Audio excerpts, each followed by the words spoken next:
Hola a todos, a todas, bienvenidos una vez más a este video que es precisamente sobre la resolución de la prueba oficial que hicieron ustedes. Precisamente en este video vamos a resolver la pregunta, o sea, desde la pregunta 41 hasta la pregunta 50. Pregunta número 41. La pregunta número 41 ya se enmarca en lo que es la historia global, historia de Chile también. Consulados y embajadas promocionaban filmes comerciales, como ocurrió en Valparaíso en 1924 cuando se exhibió en el Teatro Colón la película Historia de un automóvil, producida nada menos que por el Departamento de Comercio de Estados Unidos, con miras a potenciar la exportación de vehículos norteamericanos. ¿A qué fenómeno característico del periodo de entreguerras alude la cita anterior? Recordemos que el periodo de entreguerras se va a ubicar entre los años 1919 y 1939, ¿no? Que es precisamente en la primera parte de 1939, que de hecho en 1939 ya comienza la Segunda Guerra Mundial. Entonces, dentro de este periodo ocurren algunas cosas. Por ejemplo, ocurre en los felices años 20, ocurre el tema del surgimiento de los totalitarismos y la crisis también, la crisis de 1929, la Gran Depresión Mundial. Entonces dice, ¿a qué fenómeno característico del periodo entre guerras alude la cita anterior? Dice alternativa A, la hegemonía militar norteamericana con posterioridad al triunfo de la Primera Guerra Mundial. De alguna forma no vemos un elemento militar incluido en él, sino que estamos hablando de el cine y precisamente el cine instrumentalizado para la venta de automóviles, ¿no? De hecho, es el impacto de las películas de Hollywood en Chile. Entonces, de alguna forma, el concepto militar no lo vamos a utilizar. Al reemplazo de los productos industriales europeos por los productos asiáticos, nada que ver. O sea, nada. Esta pregunta automáticamente nosotros la eliminamos, puesto que si acá dijese al reemplazo de los productos europeos por los productos estadounidenses, ahí nosotros podríamos decir ya si efectivamente esa respuesta puede ser correcta.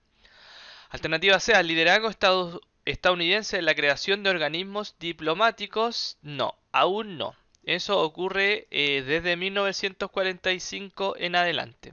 Pero antes de eso, Estados Unidos no estaba incorporado en estas lógicas de organismos diplomáticos. Alternativa D, a la creciente influencia del estilo de vida estadounidense en el mundo, a través de diversas, manifestaciones culturales. Y como hemos sabido, como hemos hablado, una de las manifestaciones culturales se van a dar a través del tema de las películas, a través del cine. Entonces, de alguna forma, a través de esta película nosotros vemos cómo el Departamento de Comercio de Estados Unidos produjo una película con el fin de potenciar los vehículos norteamericanos.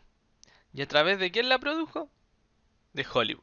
Entonces ahí nosotros efectivamente nos damos cuenta que esta respuesta D es correcta. Respuesta E dice al éxito de la política neoliberal, y ahí automáticamente lo eliminamos porque el neoliberalismo es un elemento que se empieza a ocupar precisamente en 1980. ¿Ok? Entonces la pregunta 41, la respuesta correcta es la respuesta D. Pregunta número 42. Vamos a hablar ahora de Chile. Entre 1924 y 1932, Chile experimentó un periodo de profundas convulsiones políticas, sociales y económicas, que pusieron fin a la hegemonía política de la oligarquía. ¿Cuál fue una de las soluciones que se implementaron para superar esta situación? Lo primero que tenemos que saber que el año 1925 marca un antes y un después en la política chilena. Antes de 1925 teníamos un periodo que se le llamaba la República Parlamentaria y después de 1925 nosotros tenemos una república que se llama República Presidencialista. Entonces está acá diciendo, ¿cuál fue una de las soluciones que se implementaron para superar la situación post-cambio que nosotros estamos hablando? porque el año 1925 se hace una nueva constitución, pero esta constitución recién en el año 1932 va a empezar a funcionar bien. Antes de eso no funciona. Entonces, este periodo es lo que le llamamos nosotros el periodo de inestabilidad política en Chile. Y esta inestabilidad política se daba por algunas razones. Y ahora vamos a buscar nosotros dentro de las alternativas cuál fue la solución que se implementa en 1932 para dar solución al tema que se estaba viviendo de los profundos cambios y las convulsiones, como le llama acá. Alternativa A, fortalecer las facultades del Poder Ejecutivo. Efectivamente, si hablamos nosotros que desde 1925 en adelante se instaura la República Presidencialista y no la República Parlamentaria, significa que ahora quien más va a tener importancia va a ser el presidente, o también llamado Poder Ejecutivo. Declarar ilegal la existencia de organizaciones sindicales. Los sindicatos, al contrario, fueron instrumentalizados y utilizados a favor de los políticos en ese entonces. Reducir la función social del Estado, también un elemento que nosotros no lo vamos a tener presente, al contrario, va a aumentar la función del Estado y el Estado empieza a adquirir este rol de un Estado benefactor o un Estado de bienestar. Entregar el poder político constitucionalmente a las Fuerzas Armadas. Esto, chiquillos, en ningún momento.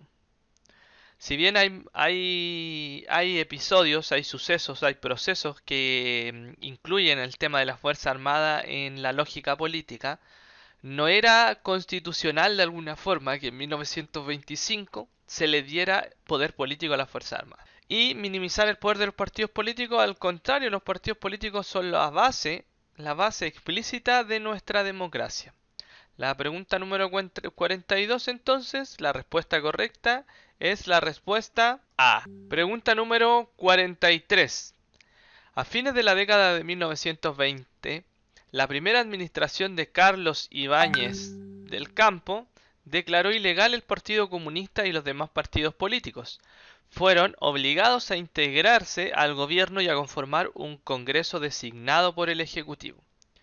¿Qué objetivo tenían estas medidas políticas del gobierno de Ibáñez? Durante la década del 20, Carlos Ibáñez del Campo, en este periodo de convulsión que habíamos hablado, va a asumir el gobierno. Pero de alguna forma va a ser súper complejo el periodo en donde se va a hacer cargo, precisamente porque hay un periodo de inestabilidad.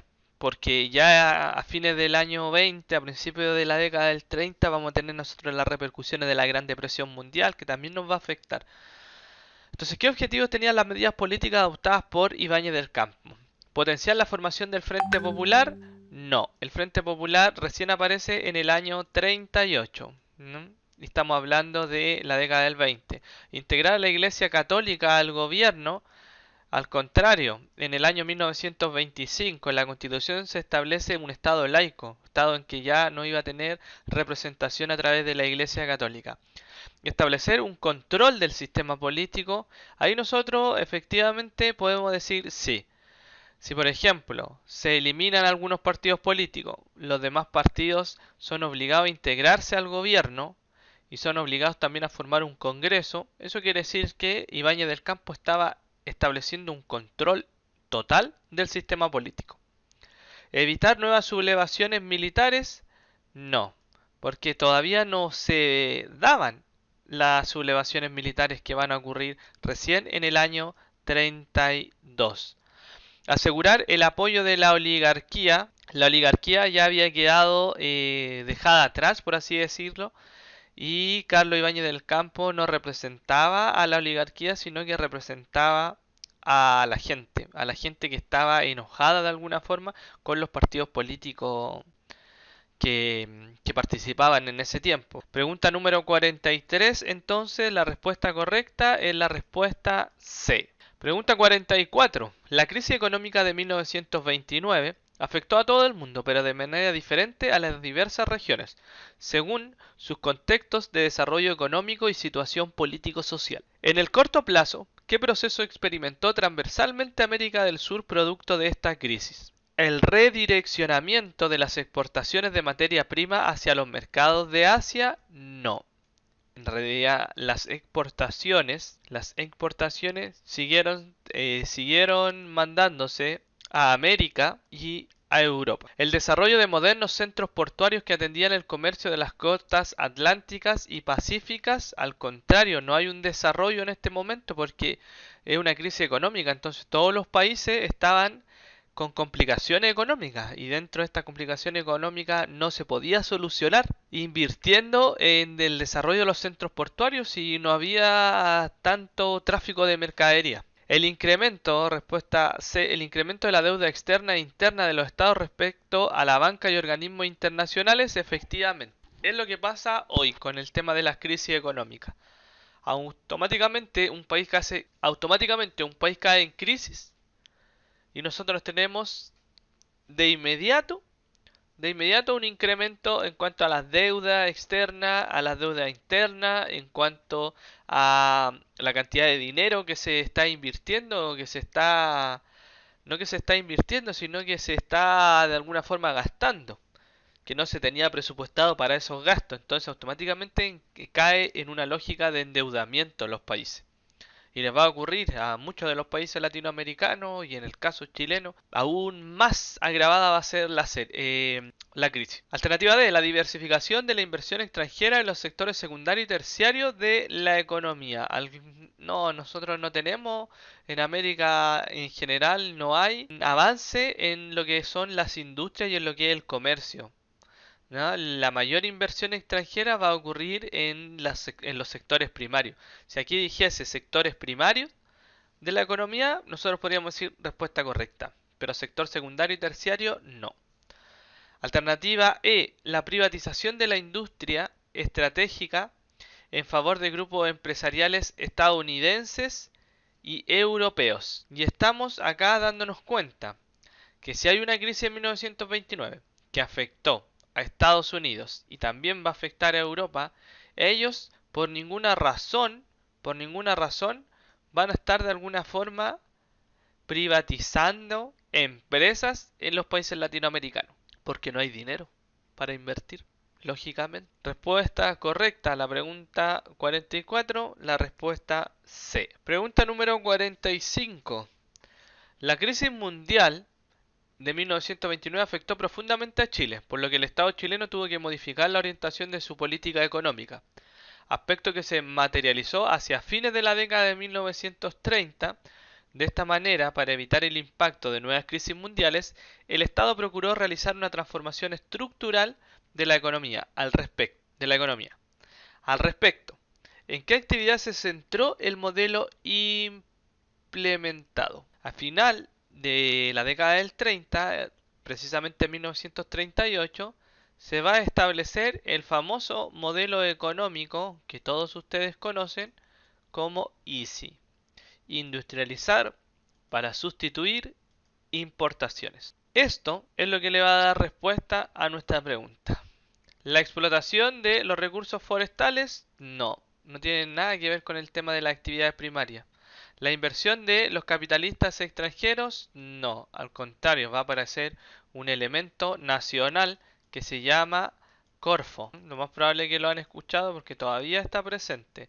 La Corfo es un organismo nacional que va a empezar a invertir. La exportación de productos no tradicionales, no tenemos nosotros exportación de productos no tradicionales en ese tiempo. El desarrollo del sector manufacturero e industrial, y ahí nosotros automáticamente, pum, les digo yo, a través del modelo económico nosotros nos damos cuenta cuál es la respuesta correcta.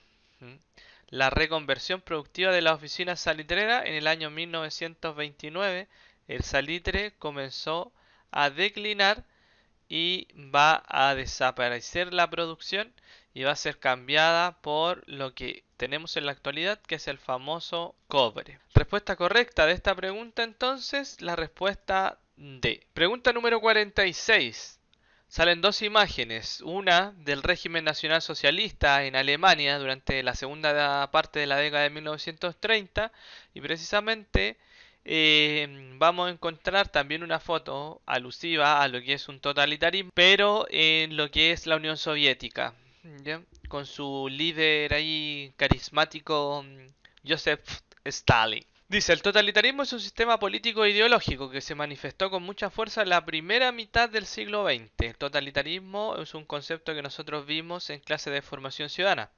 A partir de los conceptos propios de dicho sistema, ¿qué rasgo de los totalitarismos se evidencia en las fotografías? En las fotografías. El aspecto monumental de los actos de masa. Vemos gente acá, vemos, imagínense la cantidad de soldados que hay allí. Correcta. La expresión propia de la lucha de clases. ¿Dónde veo yo lucha de clases acá? Yo puedo decir, estos de acá son de clase media, estos de acá es clase baja y clase alta. No. Efectivamente nosotros no vemos eso. La notoria participación política de diversos grupos étnicos. Y nosotros sabemos que ni siquiera necesitamos mirar la imagen para saber que no hay participación política. Se genera el partido, o sea, se genera un gobierno de un solo partido político. La vigilancia social de un estado policial, aquí podría ser, pero acá no se ve en la imagen que hay un estado policial que está constantemente vigilando. La masiva presencia del mundo campesino, lo mismo. Piensen ustedes que esta pregunta, si yo le saco las imágenes y le pregunto sobre el sistema totalitario en sí, me va a modificar la respuesta. Acá está preguntando efectivamente qué rasgo de los totalitarismos se evidencia en las fotografías. Y si yo pongo dos fotografías, porque usted tiene que buscar en la que salen dos elementos. Por ejemplo, acá dice participación política, claro, acá hay un área militar, política, policía puede ser, pero acá no. Entonces, en esta tienen que fijarse muy bien cuando salgan preguntas con imágenes, porque la imagen no está de más. Entonces, la respuesta correcta a esta pregunta es la respuesta A. Pregunta 47. La Organización de las Naciones Unidas, la famosa ONU, es una institución fundada en octubre del año 1945 como reemplazo de la Sociedad de las Naciones que había sido iniciada en 1919. ¿Qué objetivos fueron compartidos por ambas organizaciones? Objetivo 1 dice mantener la paz y seguridad entre los países del mundo. Obviamente, ambas, la Sociedad de las Naciones, creada post Primera Guerra Mundial, y la ONU, creada post Segunda Guerra Mundial, la ONU reemplaza a la Sociedad de las Naciones, tienen esta misma finalidad, mantener la paz y seguridad entre los países del mundo. Declarar ilegal cualquier tipo de enfrentamiento bélico. Y en realidad tampoco tiene esa potestad, porque puede que se genere un enfrentamiento bélico para defender a lo mejor a un pueblo desde un tirano, de alguien que efectivamente está corroborado y comprobado que le está haciendo mal a la política. Entonces, bajo esta lógica no se puede declarar ilegal cualquier enfrentamiento bélico. Entonces, tenemos que es la uno, pero no es la 2. Es la uno, pero no es la 2. Y vamos a ir descartando. Recuerden que siempre tienen que hacer eso, ¿no? Estamos entre la alternativa A y D. Entonces, la pregunta 47, vamos a tener que leer la alternativa 3. De repente les va a pasar que se van a encontrar con que al hacer esto de ir eliminando la alternativa, no tienen necesidad de revisar la última opción. Desarrollar bloques entre países para preservar el equilibrio económico. No, esto no. Si bien va a haber un bloque en el tema de la Guerra Fría, por una parte va a estar Estados Unidos, por otra parte va a estar la Unión Soviética, precisamente no va a generar, eso no va a ser generado por la ONU. La ONU al contrario tiene que mantener la paz, el concepto de seguridad entre países. No saca nada con estar dividiendo el mundo en dos, por así decirlo. Entonces no es la 3, no es la 3. Su alternativa correcta de la pregunta 47, la alternativa A. Pregunta 48. Sale una cita que dice, considerando que el desconocimiento y el menosprecio de los derechos humanos han originado actos de barbarie ultrajantes para la conciencia de la humanidad, y que se ha proclamado como la aspiración más elevada del hombre el advenimiento de un mundo en que los seres humanos, liberados del temor y de la miseria, disfruten de la libertad de palabra y de la libertad de creencia. La Asamblea General proclama la presente Declaración Universal de Derechos Humanos como ideal común por el que todos los pueblos y naciones deben esforzarse, a fin de que tanto los individuos como las instituciones, inspirándose constantemente en ellas, promuevan, mediante la enseñanza y la educación, el respeto a estos derechos y libertades. Pregunta. La Declaración Universal de los Derechos Humanos, proclamada por la Asamblea General de las Naciones Unidas el 10 de diciembre de 1948, es valorada como el hito más importante en la universalización de los derechos humanos durante el siglo XX. Considerando el texto citado y el contexto previo a dicha declaración, estamos hablando de la declaración que había ocurrido antes de eso, la Segunda Guerra Mundial. ¿Ya? La Segunda Guerra Mundial. ¿Qué idea política que se consideró que atentaba contra la dignidad y los derechos humanos con respecto al tema de la Segunda Guerra Mundial?